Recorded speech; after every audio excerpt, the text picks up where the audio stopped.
KCR farm house వద్ద ధర్నా, double bedroom ఇల్లు కేటాయించాలని డిమాండ్. కేసీఆర్ ఫామ్ హౌస్ దగ్గర ధర్నాకు పోయినట. గతంలో కేసీఆర్ ఫామ్ హౌస్ కి 5 కిలోమీటర్ల దూరం దాకా కూడా పోలేకపోతుండేవాడు. అవును. కానీ ఇప్పుడు కేసీఆర్ గేట్ కాడికి పోయి గేట్ ఇట్లా నూకి ఏమాయా లాటరీ తీసి మా ఇంట్లెట్ పోయినా లొల్లి పెట్టే కాడికి వచ్చింది. ఉందా అది? పంపించిన రైట్. కేసీఆర్ ఫామ్ హౌస్ వద్ద ధర్నా, డబుల్ బెడ్రూమ్ ఇల్లు కేటాయించాలని డిమాండ్ చేస్తా ఉన్నారంటే ఇప్పుడు వాళ్ళ ఎమ్మెల్యే కదా, ఎవరు మన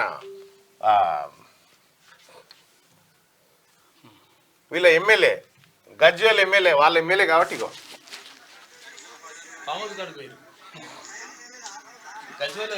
గజ్వేల్ పోయారు. ఎంత పెద్ద గోడ చూడిగా, ఇక గోడ దాటి ఆయన ఇప్పుడు కలవాలి. ఏం కథ? పర్మిషన్ కావాలంటే ఏ సార్ దగ్గర పోయి పర్మిషన్ తీసుకుంటాము, ఏ సార్ని అడుగుతాము.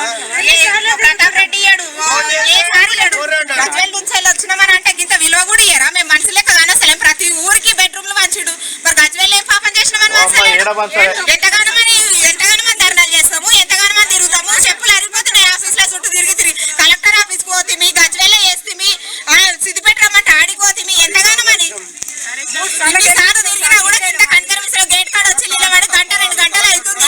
కనీసం ఒక ఫోన్ లేదు, కనీసం ఇట్లా మాట్లాడతామన్న ఇంత ఇన్ఫర్మేషన్ ఇచ్చుడు కూడా లేదు సార్కి. సార్ దాకా ఏతుందా ఇన్ఫర్మేషన్?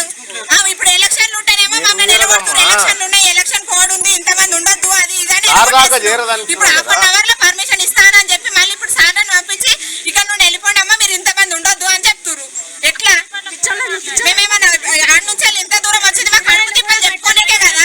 మరి ఎలక్షన్లు అంటే అయిపోతుండే, మాకు రాకుండా అయిపోతుండే కదా.